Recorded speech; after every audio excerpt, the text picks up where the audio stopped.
ating lahat. Narito na naman si Len para sa ating ika-209th day na ating share ng devotion video, and Happy New Year 2025 po sa ating lahat. Pasensya na po, hindi ako nakagawa ng share ng devotion video kagabi dahil madaming pagod plus parang malapit na yata akong magka-monthly period, kaya yung flow ng ating katawan is medyo parang gustong matulog. Ayan. So, bago tayo dumako, at I'm sure and alam ko na ang bawat isa sa atin ay patuloy na pinagpapala ng ating Panginoon ng buhay, kalakasan at hininga para sa panibagong taon ng 2025.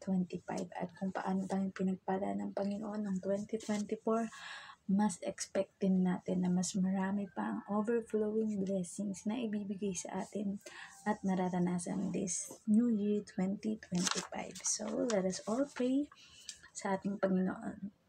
Ama namin Diyos na makapangyarihan sa muli, nagpapasalamat po kami sa panibagong taon na ito, Panginoon, ng year 2025 na aming haharapin, Panginoon, at dalangin namin, Panginoon, na ang patuloy na pagsama ninyo, Panginoon, pagbibigay ng buhay, kalakasan at hininga sa amin ay aming habang buhay na pasasalamatan, Panginoon, sapagkat kayo ang nagbigay nito, Panginoon, at nawa sa bawat taon na madadagdag sa aming buhay, Panginoon, ay panibagong mga kaalaman, karunungan, mga aral, Panginoon, na magiging guide namin upang mas lalo kaming mapalapit sa inyo, mas lalo kayong makilala, Panginoon, at mas lalo kaming matagumpay sa buhay na ito na aming tinatak, Panginoon. At ngayon, dadako na naman po kaming muli, Panginoon, sa aming pagbubuli-buli na inyong salita na dalangin namin na lagi naming magagawa, Panginoon. To honor you, to glorify you, Lord God, sapagkat wala po kaming ibang masasandigan kundi kayo lamang po, Panginoon. Dalangin po namin na sa bawat makakapakinig, Panginoon, ng inyong mga salita, Panginoon, sila ay mapagpapala, sila ay mabibless, Panginoon, at magkakaroon ng transformation or pagbabago sa kanila, Panginoon, kung sakaling hindi pa nila kayo tinatanggap ang inyong bugtong na anak na si Jesus bilang Diyos at tagapagligtas. Let us be an instrument of you, Lord God, in sharing your good news, Panginoon, ng kaligtasan at salvation sa mundong ito, Panginoon. And habang buhay po kami, nagpapasalamat sa tinapos na gawa ng Panginoong Jesus na pag-alay ng kanyang buhay, Panginoon, sa krus ng Golgotha o ng Kalbaryo, Panginoon, na kung saan, Panginoon, hindi man kami karapat dapat, ngunit pinili at minahal niyo pa rin po kami, Panginoon, sapagkat kami ay nilikhahan ninyo, Panginoon, ayon sa inyong wangis, Panginoon. Dalangin po namin na hindi ang aming karunungan, galing, Panginoon, o mga ipinagkaloob nyo, Panginoon, na mga talento o gifts na ito, Panginoon, ang siyang magdingin, Panginoon, ngunit kayo lamang po, Panginoon, at inyong glory, Panginoon, ang maitaas at hindi ang aming sarili, Panginoon. Dalangin namin na kayong mataas at mapapurihan, Panginoon, sa aming gagawing pag-aaral na ito, at salamat sa banal na Espiritu na siyang lumulukob sa amin, Panginoon, upang ang lahat ng bagay na magagawa namin ay ayon sa inyong kalooban, Panginoon. Muli, tinataas po namin ang aming gagawin ito sa dakilang pangalan ng bugtong na anak na si Jesus. Amen. So, dadako po tayo sa Lucas 22:15. Ito yung sinasabi. Sinabi niya sa kanila, matagal ko nang hinahangad na makasalo kayo sa hapunang Pampaskwa na ito bago ako magdusa. Message, at sinabi nga daw ni Jesus sa kanyang mga alagad na matagal na niyang hinahangad na makasalo ang mga ito sa hapunang Pampaskwa. Dahil pagkatapos ng huling hapunan nila na iyon ay magdurusa na ang Panginoon. Application. Makikita na matagalang inintay ng Panginoong Yesus hanggang sa dumating ang oras na iyon na makasalo niya ang kanyang mga alagad bago siya magdusa. Alam kasi niya na iyon ang hudyat para sa katuparan kung bakit siya isinugo ng Diyos. Alam niyang pagkatapos noon ay mararanasan na ng pisikal na katawan niya ang sobrang pasakit na hindi pa nararanasan ng kahit na sino. Pero nais niyang maging masaya sa mga huling sandali niyang makakasama ang mga naging malapit sa kanya at tinuring na parang mga kapatid. Kaya tayong lahat ng mga nagmamahal at sumusunod sa Diyos ay magmahalan at magtulungan. bilang magkakapatid kay Kristo at tanging karapat-dapat na handog sa mga kasalanan natin upang tayo ay matubos. Ayan. So, di ba? Yun na nga. Kaya nga, yung naging topic natin nung nakakaraang sharing ng devotion video is we should respect the communion, di ba? Na kung saan, the Lord Jesus waited 33 years bago tuluyang maganap yung Last Supper o banal na hapunan kasama ang kanyang mga alagad, na kung saan na i-standardize muna or hinayaan muna ng mga pangyayari at mga naranasan nila na sila ay maging close sa isa't isa, nang sa gayon kapag sumapit o dumako na sila sa episode na yun, although wala pang total idea ang mga alagad kasi kumbaga pahinuha pa lamang o pahimig pa lamang ng ating Panginoong Yesus yung gagawin niyang pag-aalay na yun. Pero makikita nila at masasaksihan kung paano magkakaroon ng katuparan ang lahat ng mga sinabi ng ating Panginoong Yesus. At bagamat kasama sa mga alagad niya ang magkakanulo at magkakaila sa kanya, ngunit hinayaan ng ating Panginoong Yesus total obedient sa ating Diyos Ama na matupad niya ang kalooban ng Panginoon na ialay ang kanyang buhay para sa katubusan nating lahat, dahil tayong mga tao ay hindi nakakaabot sa kaluwalhatian ng ating Panginoon Diyos. Tanging ang ating Panginoong Yesus lamang ang may kakayahan at ang kanyang banal na dugo ang nararapat na maging masamyong handog at alay sa ating Panginoong Diyos upang mapatawad tayo sa nauna nang naging simula ng kasalanan natin magmula pa lamang kila Eva at Adan at nagpatuloy hanggang sa bawat salin lahi. Kaya upang maputol na ang sumpa ng kasalanan na kamatayan ay kailangan maparito ang ating Panginoong Yesus na bugtong na anak ng Diyos upang tubusin tayong lahat sa ating mga kasalanan. Although sa Old Testament ay mga pakita pa lamang iyan ng magaganap o mangyayari, like yung pagbibihis ng mula sa balat ng hayop kay Eva at Adan.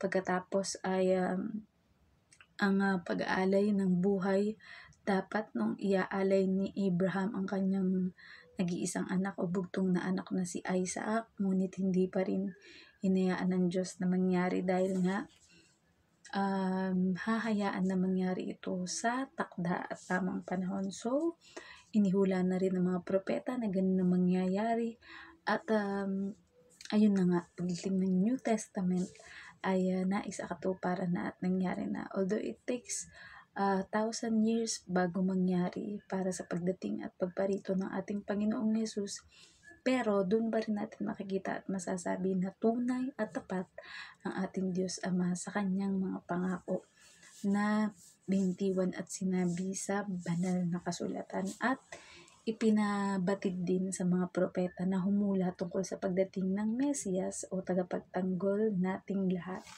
So, di ba? Yun, hinayaan nga ng ating Panginoong Yesus na maging masaya yung huling moment nila. So, kapag halimbawa, meron tayong mga mahal sa buhay na sobrang malapit sa atin, di ba? Kagaya ako, ang tatay ko ay nagpakita na naman sa akin panaginip kaninang umaga dahil this January ay birth month din ng aking tatay. So, siguro ipinapahiwatig niya na alalahanin niyo ko sa aking birthday, di ba? Pero syempre, never naman namin kinakalimutan ng mga espesyal na okasyon para sa aming tatay. Ang birthday niya, ang araw ng kamatayan, at yung undas. Pero lalo higit, hindi naman siya nawawala sa aming alaala. Yung lahat ng mga lesson, mga aral na itinuro niya is nananatili pa rin na aming ginagawa at ina-apply sa aming sarili ngayon. So, ganun din ang Panginoong Jesus natin, di ba? Kung saan yung mga naituro niya sa kanyang mga alagad nung habang sila ay nag-ebanghelyo, nagpapagaling ng lahat ng mga klase ng sakit, at nangangaral sa mga tao, ay nais din na ating Panginoong Yesus na gawin pa rin o ipagpatuloy ng kanyang mga alagad kahit siya ay hindi na nila kasama physically, di ba? So, parang ganun din ang ating Panginoong Yesus, at kagaya din sa nangyari sa amin na ang aming tatay ay maaring wala na siya physically, But we know spiritually, he is saved into the Lord, and masaya siya na pinagmamasdan kami habang kung ano yung mga ginagawa namin, or kung nakikita niya na ini-apply namin yung mga natutunan namin nung habang siya ay nabubuhay at pinapalaki niya kami, diba? So, ganun din na ating Panginoong Diyos, na natutuwa siya kapag ang ginagawa natin ay ayon sa kanyang kalooban. Lalong higit ito ay para sa pagpapalawig ng kanyang ebanghelyo dito sa mundo, and para sa maayos na samahan natin sa ating kapwa at sa komunidad, sa bansa, o sa kahit saang lugar pa man tayo na naroroon, di ba? So, magmahalan tayo, magpatawaran, at magtulungan, di ba? Yung kumbaga, wag tayo mag-set ng boundary na hanggang dito lang, hanggang ganito lang, di ba? Kumbaga, let us give our best in helping, loving, and forgiving each other, because it is the will of God for us habang nabubuhay tayo dito sa mundo. And make the best out of everything, enjoy every moment with our loved ones, and be a blessing to everyone, either in kind or good, or goodness, di ba? Yung kung halimbawa, kaya mo makatulong financially, kaya mo makatulong physically, or kaya mo makatulong spiritually, is ibigay natin yan sa ating kapwa.